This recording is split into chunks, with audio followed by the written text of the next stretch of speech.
Okay, so we should be on speaker view. So there's a few other people that joined us. That's fine. Afternoon, Becky and Fiona.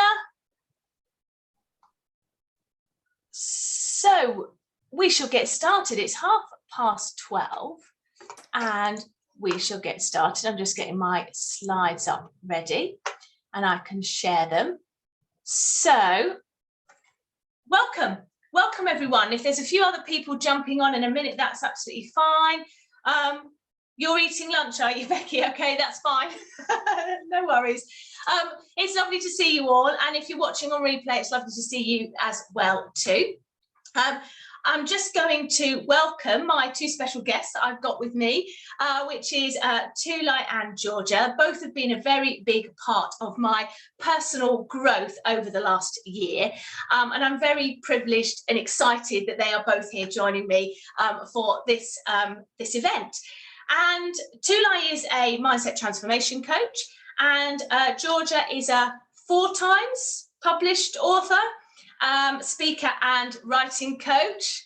And yeah, it's lovely to have you both here, so thank you for joining me. I'm going to share my screen now and introduce and tell you a little bit about me in case you haven't met me before. So I'm just going to present my screen. Okay, can people just let me know if you can see that all okay? Yeah, brilliant. Okay, so this is us, and this is me. So a little bit about me. I'm Gila. I'm a Pilates teacher. I am now, I can say, a published author. For a long time, I've been saying a soon-to-be published author, but I am now a published author. Because you can see I'm a wife, I'm a mum, I like being active, I love doing aerial silks, I do ballet, and you can see the bottom corner of me in the splits upside down. That's where it all began, doing gymnastics when I was about 7, 8, I think, in that picture. And it's all grown from there, my love of movement and everything. And I competed national levels as a national champion, right through to the ripe old age of about 23.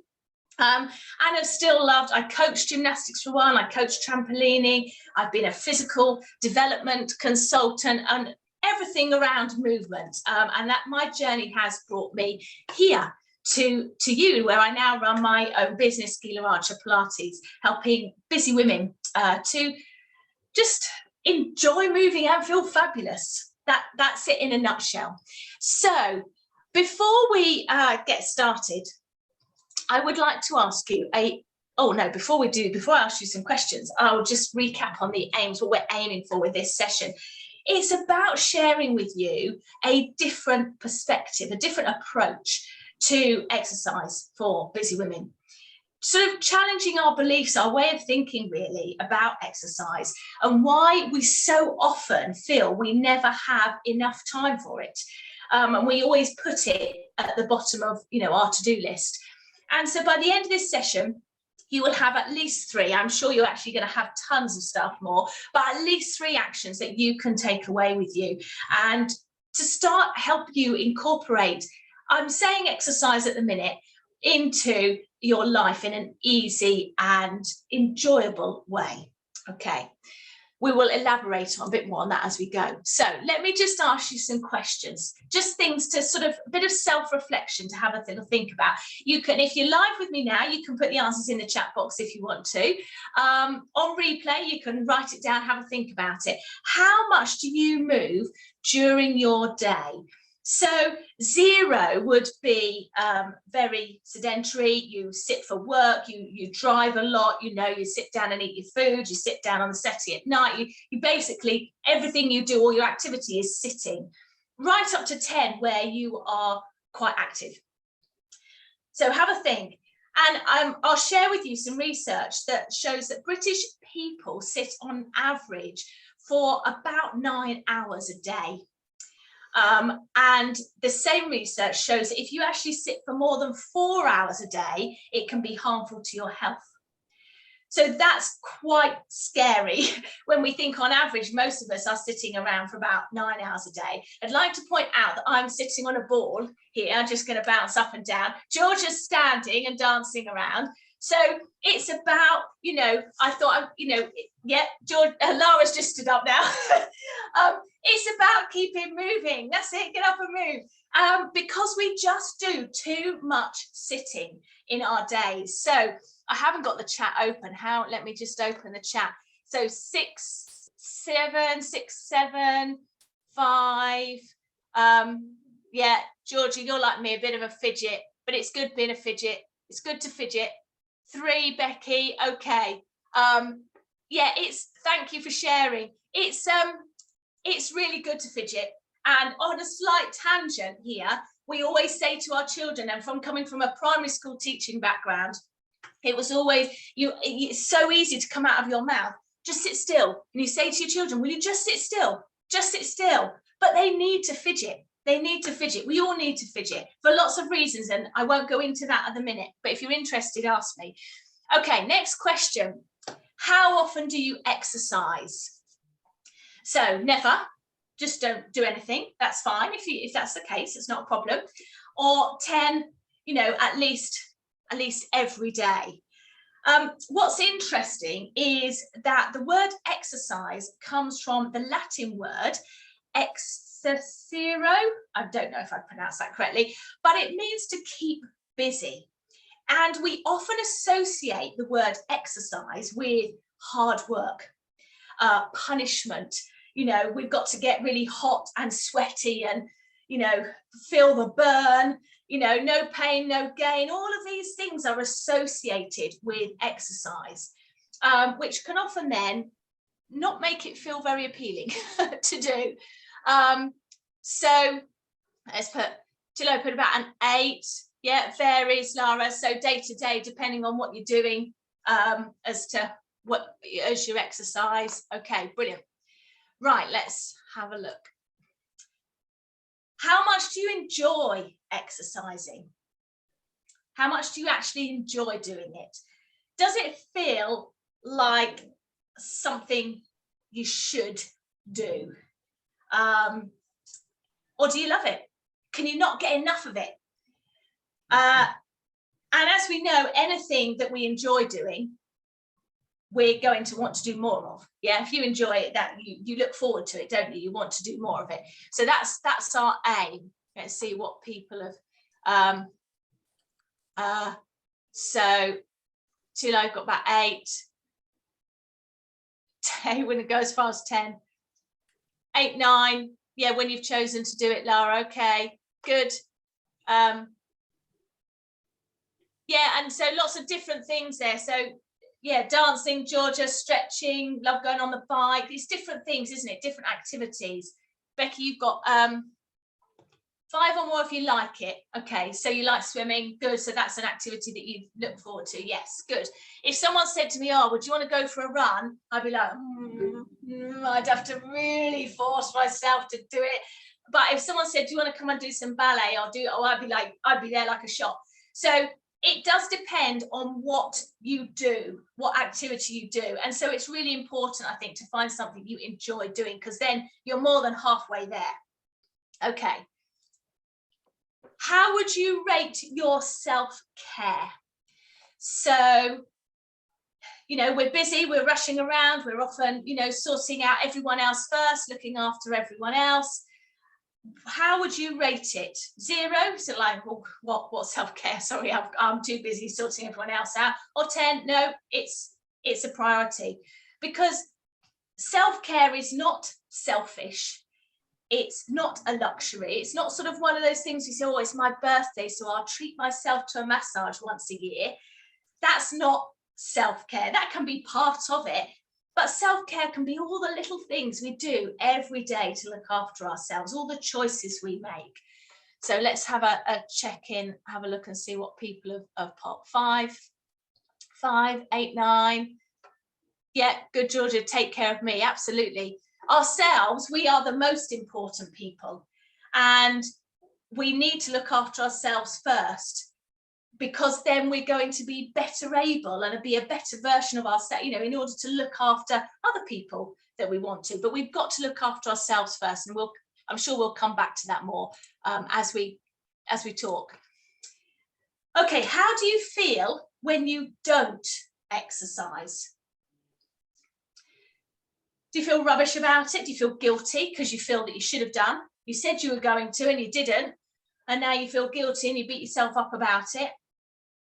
Or do you feel okay about it because you think, well, actually, yeah, I made a choice not to do that today? How do you feel when you don't exercise? We've got to have a think about why as well, why you feel like that. Because there are these sort of expectations that we have of ourselves, expectations, sort of these invisible expectations, if you like, in society, of that we should exercise. It's something we should do, and it's that word. And again, we can explore that as well. But it's just that, you know, we've got to do, so the government says you should do so many minutes of exercise or activity a day, and it should be vigorous exercise or moderate exercise or whatever, and then we think, oh, I haven't done any. It's these expectations that can sometimes influence how we feel. So let's have a look. So sort of rubbish, yeah. 2, 3, yeah, it's your choice to, like, yeah, don't find yourself with the guilt too much these days. Yes, me too. I've made that transition now, but I did used to feel like that. I used to often feel really guilty and would beat myself up if I hadn't done any exercise. Usually have a reason, exhausted or in pain. Okay, Georgie, yeah, if you know, backache or you know, something's too painful to do anything, and it's your choice not to do that. It's your choice not to. Yes. So okay, let's move on. So how do you feel when you do exercise then? How do you feel when you do exercise, when you do get moving? Do you feel worse, or do you feel more energized and positive? When we do move our bodies and we are active, we release natural endorphins, okay, these feel-good chemicals, and they don't just last for the time that we're exercising. They actually, you get great value because you can exercise for 20 minutes, but that feeling can last all day. So let me have a check-in on the chat. Yeah, so people much more positive. So 7, 9, can't start your day without it. Okay, yeah, apart from the weekend, we choose not to, that's fine. 9, unless exercise I don't want to do, yeah. Feeling great, especially after dancing. Yes, so all of us, we have that feeling that after we've done some exercise or we've done something, we feel so much better.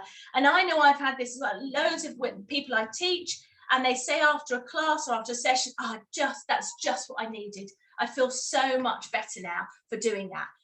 But then is the question, then why don't we do more of it?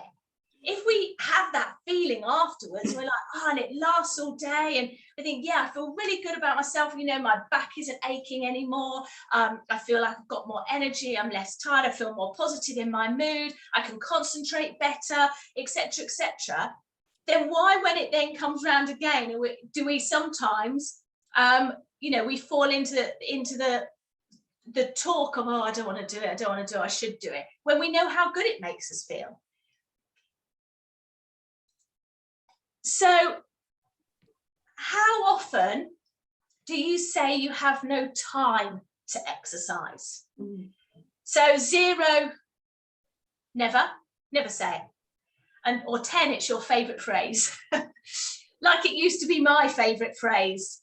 I was always saying it, to the point that even my husband noticed, you know, you're always saying you haven't got any time to do, you know, to do. So I haven't got any time. I'm too busy. It would get to the end of the day and I haven't got any time to do anything for myself now. And there's still all of this to do. There's the kids pack lunches and there's this, and this.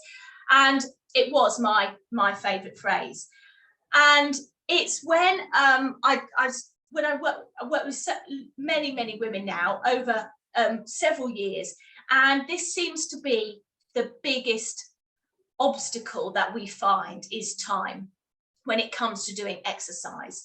And I'd like to, let me check in on the chat first, hold on, because there's a few come up. So Tulai, never good.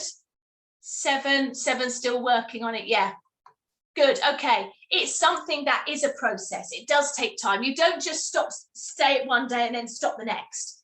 It took me a while to get out of that process. And every time I'd go to say, I had to catch myself or get my husband to catch me, you know, oh, I haven't got to stop, and try and reframe it. And reframe it to, you know, I've got plenty of time, or I'm choosing to use my time and do exercise. So when you say to yourself, I haven't got any time to exercise, what is it are you letting yourself off the hook for? What are you avoiding by saying that? And I remember being asked this by a business mentor several years ago, not in relationship to exercise, actually in relationship to work, and, you know, or I haven't got time to do this piece of work. And my first reaction was, what do you mean? I'm not avoiding anything. I'm doing everything. I'm doing everything for everyone else. I'm not avoiding it. But when he asked me the question again, I stopped and I think it was because I actually didn't want to really acknowledge it to myself. I was a bit embarrassed and a bit ashamed that actually the reason I kept saying that I didn't have time to exercise was because I was avoiding taking responsibility for me, for my health and fitness. And when that sort of thought popped in my head, I didn't even really want to speak it out loud, because I was like, oh, I'm, you know, a grown woman, surely I should be able to take responsibility for myself. But it's so easy to just avoid that by looking after everyone else first and using that as a reason. So, okay, thank you very much, everyone. There's a few more comments. Let's just check in. So, almost never, Georgia, you never say it. Good. Always find something that's important to us. Yeah, so if we will always find the time for what is important to us. And yeah, Lara, but yeah, really, there is no excuse. No, not if that's our choice and we want to do it. It's when there's, it doesn't match what we're saying to ourselves and what we want to do. So I knew I wanted to exercise and I knew I wanted to do something for me, but I wasn't valuing it enough and making it important, making it a priority. And therefore it was clashing. Yeah. And so that's why it was, I struggled to do it at that point in my time, in my life. Right. Thank you for joining in and answering those questions. Here's one for you. Which is the odd one out? Which is the odd one out? And I know Georgia and Tulai might know the answer to this. So, which is the odd one out? Is it the lion, the horse, the horses, the monkeys, or the humans? So let's have a look, see what people have put. Humans, yes, okay. I think people might know where I'm going with this.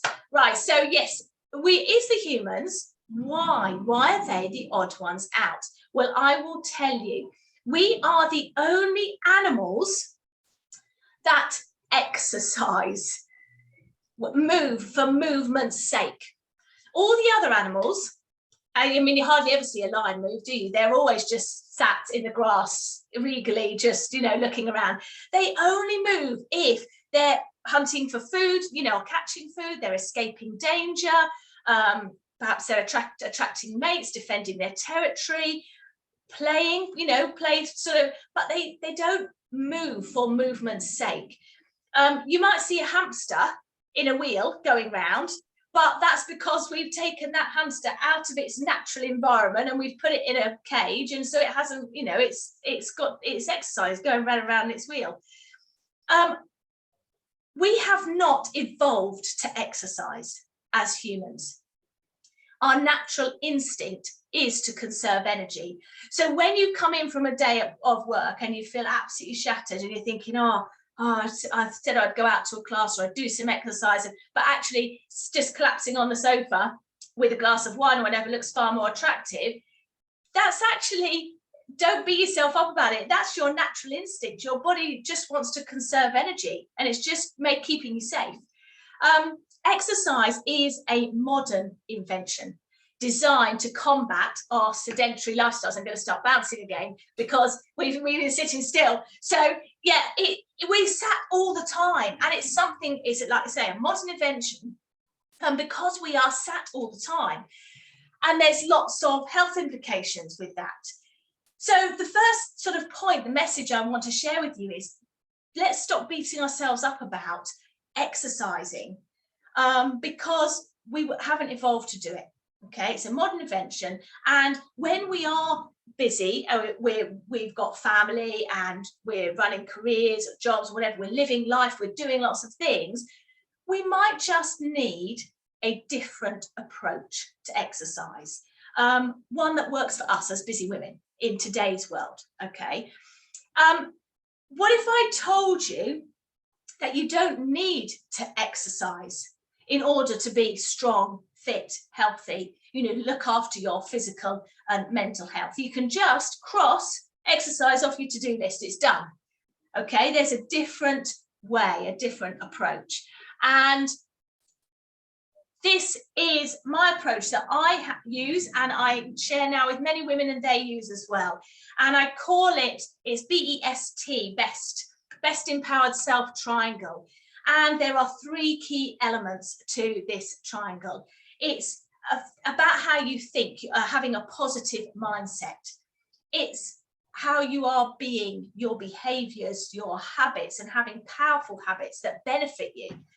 And moving, and you don't need to do, like we said at the beginning, over an hour's exercise in the gym and get hot and sweaty. You don't need to go for a 2-hour run, unless, of course, that's what you enjoy and that's what you choose to do. That's fine. But you don't have to do that in order to build strength, improve flexibility, and improve your mobility. It's about moving, and it's so I teach bite-sized Pilates, little 20-minute snippets which are easy to fit into a busy schedule. And it's this approach that I dive into more in my book, Enjoy Moving and Feel Fabulous. And in there, dive deeper into the tools and strategies of what's worked for me and all the other awesome women I have worked with. So I want us today to dive deeper a little bit into some of these. So I'm going to stop sharing. And I would like to, at this point, bring 2 light into the conversation, because we have often had great conversations about this 2 line, about the importance of our identity and mindset when it comes to exercise. Mm-hmm. And I knew, when I started my journey on this, I knew that I could be the best Pilates teacher in the world, but if people didn't actually do the exercise, didn't actually do it, then it wasn't going to help them. And so I knew there was something missing. Yeah. And through my journey, I've realized that actually it's about your identity and choosing who you want to be. Would you agree? I definitely agree. And, there's this whole thing about people wanting to do things, do more. Yeah, we always strive for that because we are high achieving women. We want to do the best, but our doing is only as good as the being. Doing, as my coach says too, we can never outgrow our self-image, our identity. And this is such an overlooked factor in everything. And the simplest example I can give you is at beginning of every year, people set goals. I'm going to do this diet. I'm going to go to the gym 3 weeks, for the next whatever. Fine. 3 days they go to the gym. Yes, I've deserved this now. Fantastic. I'll go and have some cake. You go and have some cake. Fine. The 4th day, well, this is really hard. They're going into the gym, working really hard, lifting all the weights, but at the back of their mind, something is telling them, well, you're never going to be an athlete anyway. Forget it. You deserve that cake. Go have that cake, and you go to the cafe and have that cake. This is why we fail most of the goals we set at the beginning of the year, because if we were the kind of person who were gonna go to the gym or eat healthily, we wouldn't have to set a New Year's resolution in the first place. We wouldn't have indulged in those sweets and whatever all over the world. So we are never going to outgrow who we think we are, who we believe that we are. And some of these beliefs, funnily enough, come not from ourselves, but come from the society, come from our childhood. We are still operating from the person that we were when we were 5, 6, 7 years old. We've adopted the belief, we took it as read and never questioned it. And then we just wonder why everything is going wrong, because you're essentially making all your life decisions as a 5, 6, 7, 8-year-old. And when you come out of that, everything changes. And I saw in one of the questions, somebody said, how can we make it not a sacrifice, but a reward? But why is it a sacrifice to look after yourself, to be the best version of yourself, to be the person? If you, let's say, are someone who is wanting to look after everyone else and put everyone else first, it's all well and good. But if you're not healthy, if you're not in good, healthy mindset, how are you going to look after everybody else? It says that put your oxygen mask on first before helping others, because if you're not in a good state to help others, you're not going to help anyone. If anything, you're going to be a horrible person to be around. Right? So we can never outgrow the identity that we see ourselves as, and that's the thing to change. We can change our behaviors for a while, but if something at the back of your mind will keep pulling you back to that safety, like you say, you're supposed to preserve energy, and the safety doesn't just come from the exercise or not exercise, but it comes from having to come and do the familiar thing that is safe for you. That would be just to go and drink the wine and drink 2 or 3 or 4. And what it does also is to stops you thinking about having to do everything all over again. And if you're not happy with what you're doing, then you're going to continuously go into that safe place, the familiar place of resign, these days, what's the quiet quitting, whatever the expression is, you give up on yourself. As we said, we always find time for things that are important to us, but how important it is to keep a healthy body and mind for you.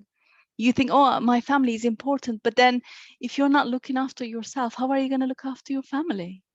Does that make sense?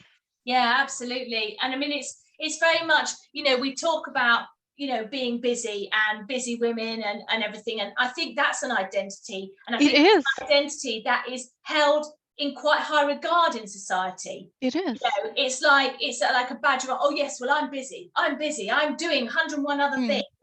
But actually that isn't benefiting us. Anyone. No. But here it is, the question. The thing is that how are you? Oh, I'm busy. That's your go-to answer, because then you don't have to come up with any other reasons as to how you are. You're busy, that's it. And that is your identity. This is why most people actually during the lockdown times lost their purpose, because being busy was who they were. And now what do they do with themselves? And then kind of it becomes a self-fulfilling prophecy as well, because if you're not busy, what are you?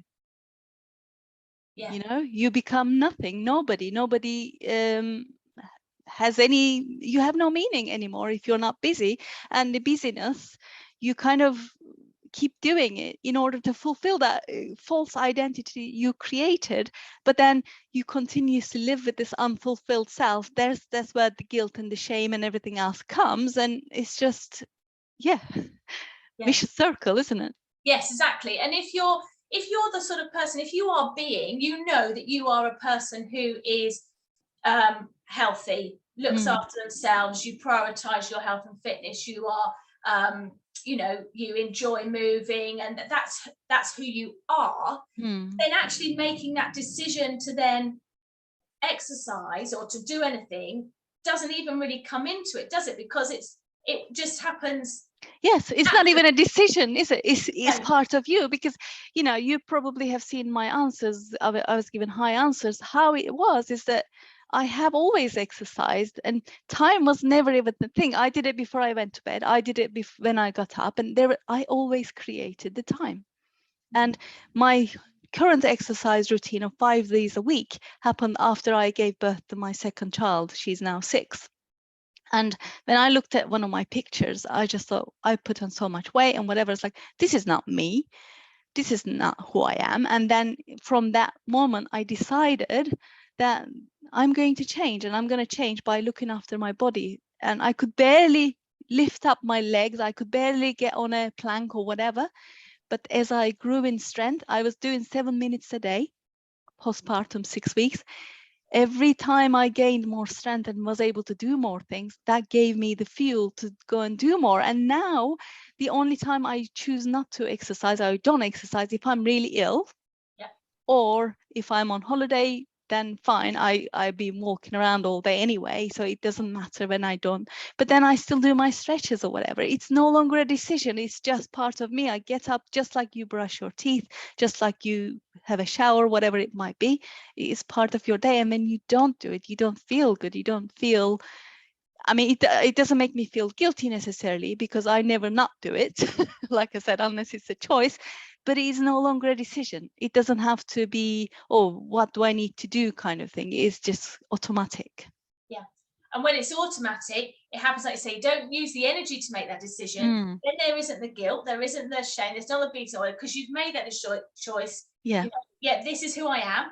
I'm this sort of person. And therefore, by being that sort of person, this is the habits just follow, don't they? And that's where the preserving energy comes in, because when you no longer need to make a decision, when you no longer need to use your brain power to make that decision, it preserves the energy, and it's easy. You can do it, and it is rewarding, and you're going to keep doing it. Yeah, absolutely. And we've got another question here. Someone said from Amy, she put, how do you kick yourself up the bum to do Pilates when you're too tired, she says? Well, there you go. There's the answer is in the question.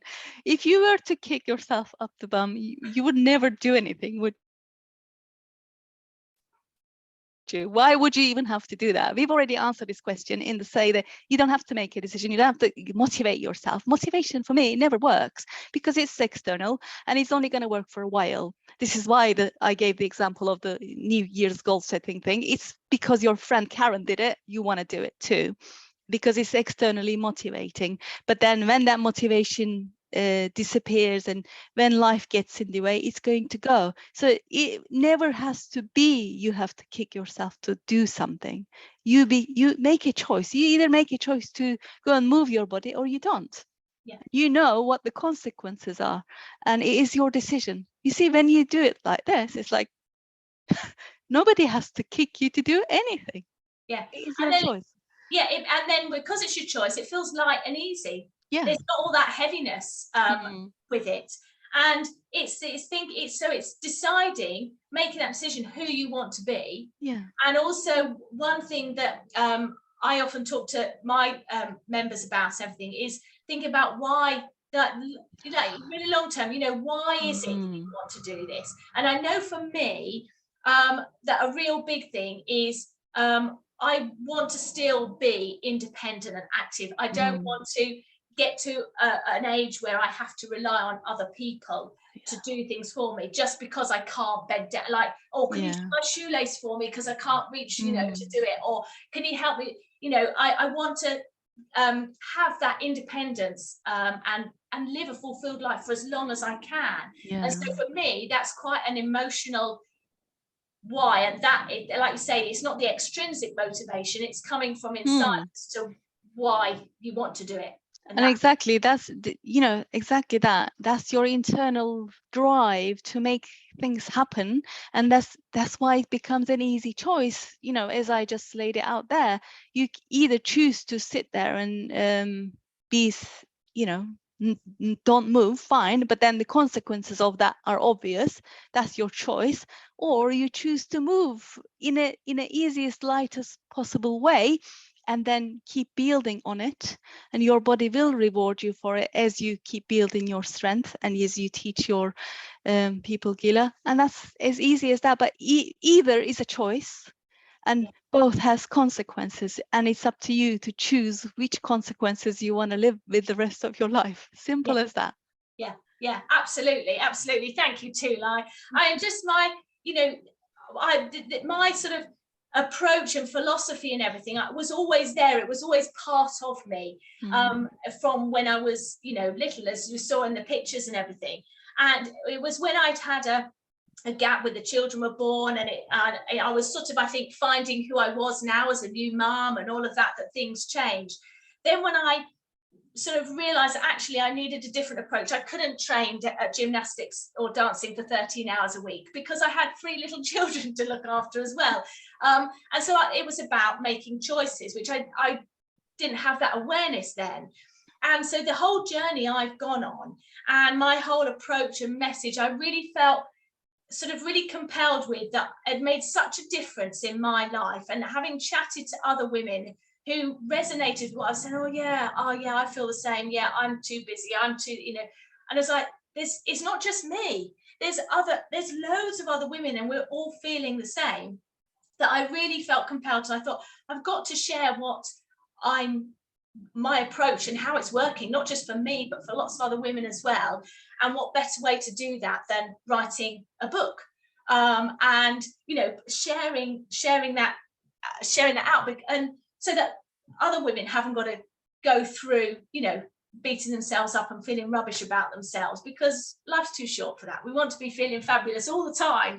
And I wrote my book in 12 weeks. I started in end of January, and that was a real learning process for me as well. And I really grew in confidence, as Georgia, I'm sure, will attest to, you know, that I grew in confidence as I was writing.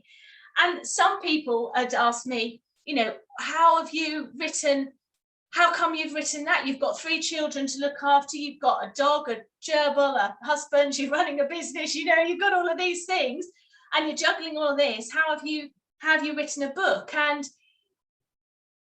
part of it comes back to that identity thing of, well, this is who I am. This is what I was so,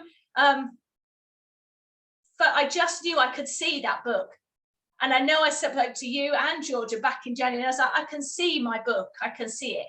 But I did it through having some powerful habits of how I'm being, in terms of just doing little and often, being committed, little and often, and having the accountability from Georgia, so that if at points where I did get stuck, didn't I, Georgia? There was times where I'd be like, I just don't know, and Georgia would say, just, you know, put it to one side, you know, think of, you know, write something else that's ready to come, ready to flow, and then come back to it.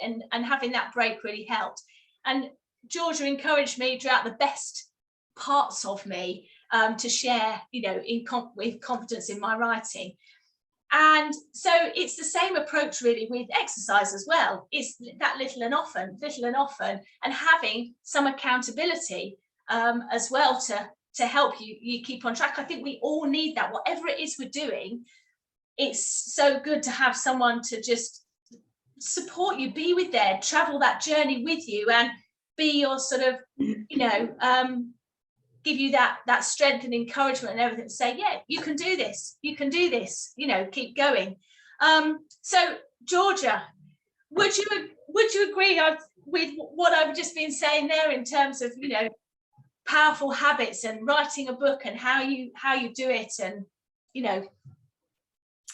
Well, thank you, Gila. I mean, first of all, I just say, wow, 12 weeks is brilliant. That's incredible. Well, let me tell you something. I've had those kind of comments. Oh, it's impossible in 12 weeks. You could never do it. I've got a cat and a dog and then the list goes on. But I tell you one thing. I looked up on Mrs. Google and I asked the question, how long does it take to write 1,000 words? And to my surprise, it said 25 minutes. So I thought, okay, 30 minutes. 30 minutes to write 1,000 words. You do 30 minutes for 5 days a week. In 8 weeks, you've got a 40,000 word book. Okay, let's see that you add a little at the weekend. Maybe you don't write 1,000 one day. Maybe you write a little bit more on Sunday when you get up and it's raining in England, or whatever it is, and I'm not there. And so it is possible. It's just all up here. It's to do with your mindset. When you do something that you enjoy, you do it without thinking. So I personally, fidget box that I am, I love dancing. I dance bachata and salsa, which is very popular here in Spain where I live. And so it's easy for me to do it. And even when I'm sitting here in front of the computer, I'll get up and I'll start moving and jigging around, put on my favorite song. And it does help to have somebody to say to you, do it. You need, you know, I have to come out here and say, as human beings, we all want to be encouraged, to be enthused, to be helped, to be guided, to be advised. Some people call it validation. Call it what you like. You choose your word.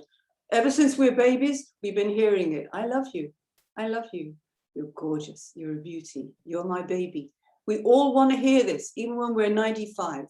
We all need that accountability. There you go. I changed the word. Change the language. It's all about language. Choose your language. You want to use everyday common language that you hear? That works for you? Fine. But really, it's about changing your mindset and your language. And you can do anything. You've got to find something you enjoy. Find something that really has meaning for you. And that is also with the movement. So on the days when it's too late because it's too dark to go out for a bike ride or for a walk at the beach, then I find something else to do in the house, you know, that requires movement. It is about finding it's about moving for pleasure, whatever it is. And I know some women do cleaning for pleasure, for therapy. Okay, we question that another time. But, you know, accountability is key with everything we do, isn't it? Absolutely. And we had some really good discussions over language and words and the word exercise. And we you know, talked about that quite a lot, and how, you know, the associations, like I said at the beginning, with exercise. And that's purposely why in the title of my book, it doesn't say anything about exercise. It's about moving, isn't it, ultimately, because has a very different association for people. Exactly. And I think you really have to find the movements or the actions or the sports that makes you feel good, you know. And I think one thing that's very important, I think every decade that goes by, you probably need to change it up a little bit. But I'm probably double the age than most of you. So I changed up my sports activities, my pleasures, my movements over the decades, because it doesn't always suit my knees or whatever. You know, salsa, for example, is a little bit tough for me nowadays. You know, it's too fast. But, you know, you change up. You find new things that you enjoy. And I know a lot of people go running. That feels like hard work to me, you know. I mean, it's more fun doing this on a ball, I would think. So find the pleasure, find the enjoyment, you know, have fun. I think that's missing for a lot of exercises, like pain and strain and pain and gain. And not for me, baby. I think that's what I like about your book so much. Oops, pencil. I've got so many pencil marks everywhere. Even though we worked together on it, reading the whole book is a very different experience. So thank you, Gila, for producing such a fabulous book. And, you know, my favorite phrase is, get thinking. That's my favorite phrase. Get thinking. As you start thinking, you start moving. Yes. Yeah, absolutely. And it's funny, actually, because there's I came across a Pilates quote just yesterday, and it said, it is the mind itself that shapes the body. And I thought, yeah, it is, isn't it? It's the mind. We're talking about the identity, the mindset, having, you know, and thinking, you know, making that choice and everything that then is going to shape your body, because it will then make you do, or not make you, but it will, you know, you'll be that person, and you will do that, you'll move. And I think you're right, Georgia, in terms of, you know, at different ages, we like to do different things, and there's different, our body craves different types of movement. And in your 20s, you might want movement that's more energetic or boisterous or whatever, you might not. And also, regardless of age, some people just love running and they always just love running, and that's what they enjoy doing. Some people, like us, it's not our thing, and that's fine, but it doesn't mean, so there's not this thing of you've got to go for a run because your friend's going, or that's what should be done, or that's what everyone else, and it's finding, like I say, what is enjoyable for you.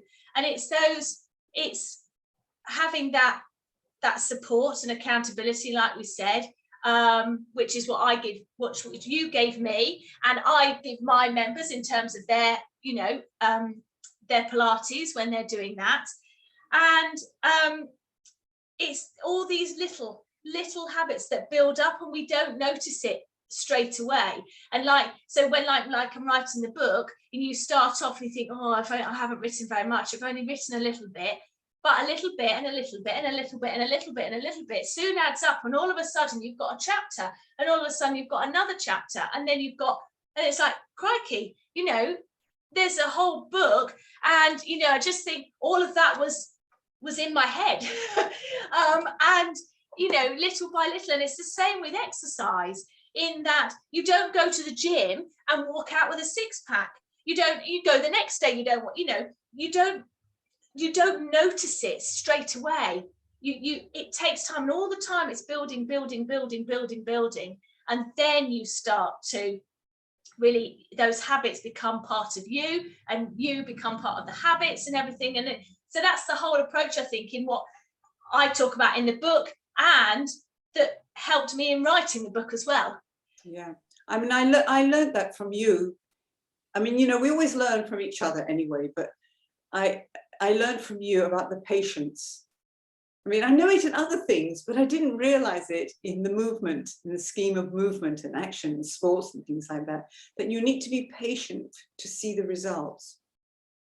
So when I had this sciatica problem quite recently, and I started biking to build up the strength in my leg, and after 2 bikes I was going, come on now, why aren't you stronger? And I read that bit. Yes. Be patient. It takes time, because it does. It's not a magic pill. You've got to work on your body. Yeah, absolutely. And Pilates says patience and persistence are the two most vital qualities for the completion of any successful endeavor, or something, were his words. And and you have to your body takes time to adjust and change, and you don't notice it straight away. And it is that patience, and it often is that point where we're going along like this with our fitness and nothing seems to be making a difference, and then that's at the point where often people give up. Or like Gila says, New Year's resolutions, oh, it's not working, it's not happening. And then, but if they just carried on going, all of a sudden it would, you'd feel all the benefits of it. And our body does come up with all these things. I have aches and pains, and it's just your body. You're just listening to your body and responding to it in the right way. There's times I just think, oh, I've just got to get on the floor, stretch my back, or and listen to your body and how it wants to move as well, I think is a good point. There was a question that had come through, Georgia, from someone who can't come live, and she said, well, the question obviously to me, but how long did you wanted to write a book, and what made you decided to do it? And I don't think I'd wanted to write it for a long time. I think I took action quite quickly. I think probably last year I'd started thinking, I'd quite like to write a book, but it was only really when I made that connection with you and made that commitment. I was like, right, I'm doing it now. This is it. And I knew I wanted to do it this year. That was sort of my goal, if you like. And I think I've already sort of answered, what made you decide to do it was I felt I had all this information in my head, and actually writing it down helped me to clarify it in my own mind and communicate the message more clearly to people as well, and to really examine my thoughts and philosophy, because to write it down is a different way. I'm used to explaining things with my body and through movement and everything. So it was a different way of expressing myself. and to get the message across, which was a really good process to go through. Yeah, I think we all have, I think this is the great thing about human beings. We do have so many ways to express ourselves, you know, either through movement, through dance and sports and whoops, that word. And, you know, writing, speaking. I mean, I was in the music business most of my life. So when I turned to words, it was a different form of expression for me. And I think we need to allow ourselves to explore these and give ourselves the, you know, have the patience and the time to do it. And, you know, we do inspire each other, we spark each other off. We are motivated by each other's personalities, characters, the way we, you know, interact and resonate with each other. And so if you meet somebody that inspires you, like, you know, I honestly, I learned Pilates some years back, and then, you know, you do other things, you slow down, you don't do it anymore. But when we started working together, boy, did I get my book out and start moving again, because we inspire each other. You know, we are, well, I was motivated by you to start again. So for me, that worked really well. And in the process, I think there was something about me that made you think, right, now's the time to write the book. Yeah. So we do, you know, inspire each other, perhaps. And it is about finding somebody that resonates with you. And I mean, your book has got so much smart stuff in it, really. And the practical guidance. It's the practical guidance. You wouldn't think you could write so many words about movement as you did. And all those wonderful stories. Yes. Great book. So yes. Proud of you. Thank you, Georgia. Thank you. Yes, so that leads me nicely on to, I will share my screen again.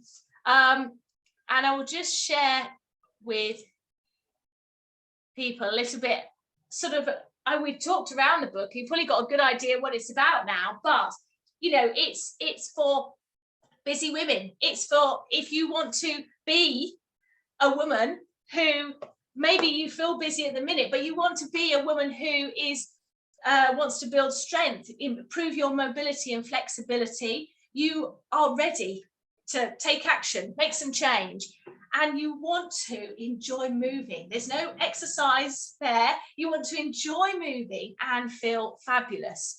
And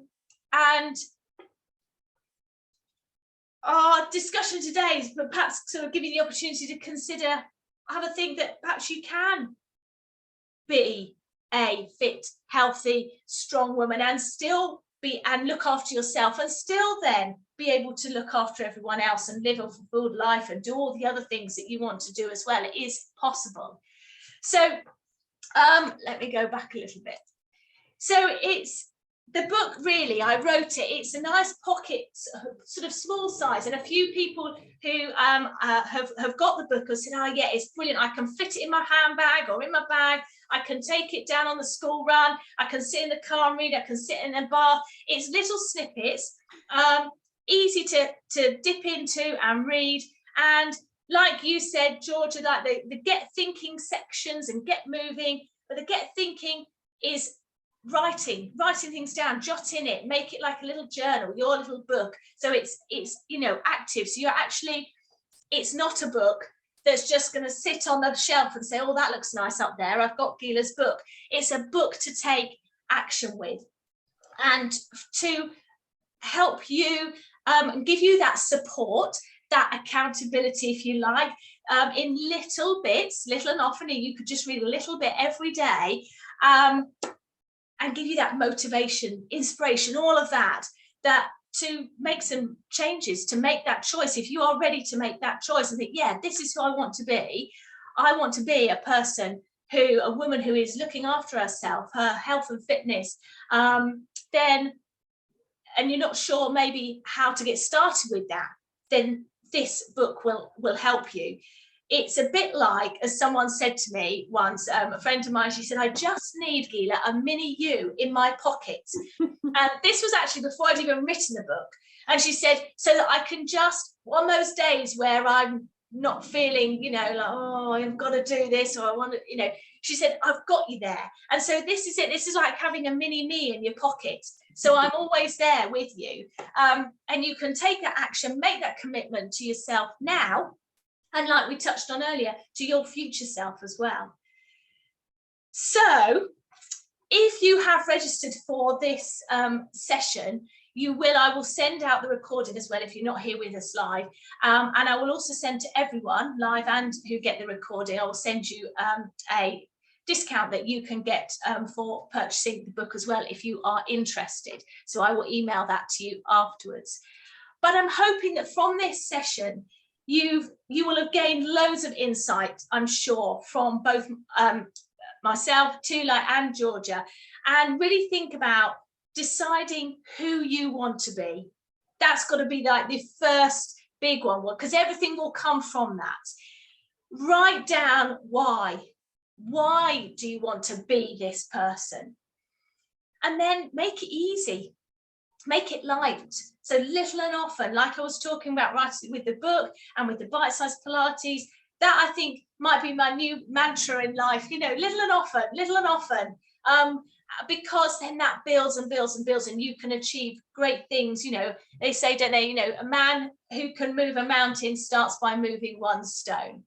And also having that accountability and support that we all need, and that connection, like we were talking about just then, is so important to help us achieve what we want to achieve, and achieve it in a fun, enjoyable way without it feeling like hard work, because we don't want that. So anyone who is live, have you got any other questions or anything that you would like to ask?